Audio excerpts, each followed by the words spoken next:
Alright, so this Knife Thoughts video is one that I'm pretty excited to do, and this is an unboxing, as you can see, of the Spyderco Shaman Sprint Run in Micarta and Z-Wear. And I'm not familiar with the steel. Definitely I'm going to look into it while I'm preparing for my full review, but it's something I'm interested in. I'm going to open this with my Northwoods Heritage Jack. I've got a full review video and article on it. Really like this knife, but a little different style for sure, but I was carrying it because I knew this was coming in the mail, and it's Micarta Monday, and so it fit pretty well. But let's try to get this thing open without cutting anything inside here. Cuts really well for being a saber grind on the blade there. Just really like this knife. But anyway, let's open this up. And this is from Indiana Knives. Gotten a couple knives from Indiana Knives recently, particularly Spyderco's, and I've had good service from them, so appreciate that. This got to me pretty quickly. I think they got it on Friday, and this is Monday here. So here it is. I did have the Micarta Shaman that everybody was so crazy about.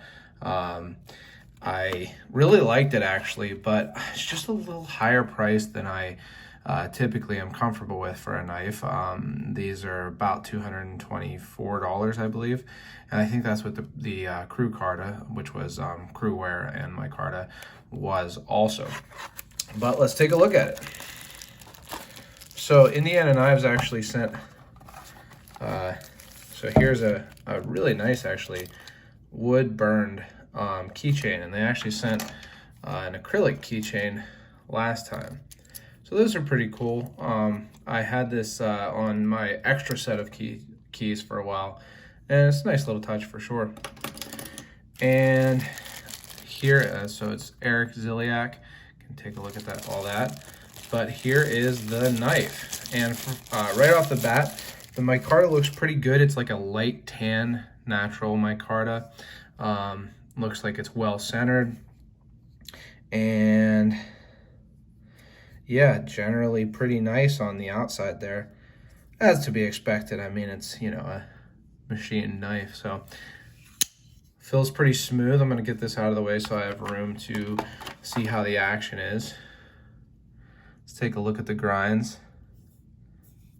That is not a scratch, thankfully. That it was just like, you know, from the box or whatever. So nice and even seaming grind, I think.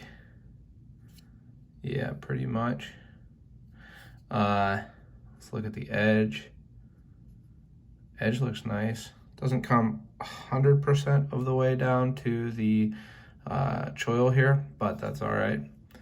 And it will wear in as I sharpen it and such. Yeah, looks like a nice edge. And so Z-Wear, apparently a powder metal, but I don't know much about it. I'll look into it more before the full review. I love how the Shaman feels in hand, but let's see how smooth it is here. Nice and smooth. And now, just so you know, this was outside. I mean, I don't know how long it was in the mail. I guess a few days in the mail, but it was sitting in my mailbox for at least an hour, I think, in about 15-degree weather. So it's pretty cold, but nice and smooth. I like how on the Shaman you can very easily unlock it, swing it closed, and get your finger out of the way in time there. And like I said, a little pricier than I typically go on knives, but I really wanted to get one, and I think I'm going to put it in my pocket and put it to use and see how I like it. And if I decide not to keep it, well, you know, hopefully I won't lose too much money on it or can trade it or something. But I do think I'm going to put this one to use and, you know, enjoy it. The normal Shaman isn't too much less expensive, maybe $30 or something like that. So not a big difference there if I ever want to have a user Shaman. But yeah, cool knife, one I'm excited to get. Looking forward to using the Z-Wear. Not a big steel guy myself, as you can probably tell from you know, what I also carry pretty often, 1095 knives. But cool knife, and definitely burly. So thanks again to Indiana Knives for getting this to me so quickly, and I am looking forward to putting this to use as long as I'm feeling up to it. And I'll do a full review, both video and hopefully article. I'm not 100% sure on the article, but definitely video here coming up. So make sure you subscribe to the channel and hit the bell for notifications so you know when I do post that full review. Also check out my social media at Knife Thoughts, Instagram mainly, and Facebook. And then check out my website where I post my articles and other stuff like that. And that's knifethoughts.com. And last but not least, as always, don't forget to go out and do good.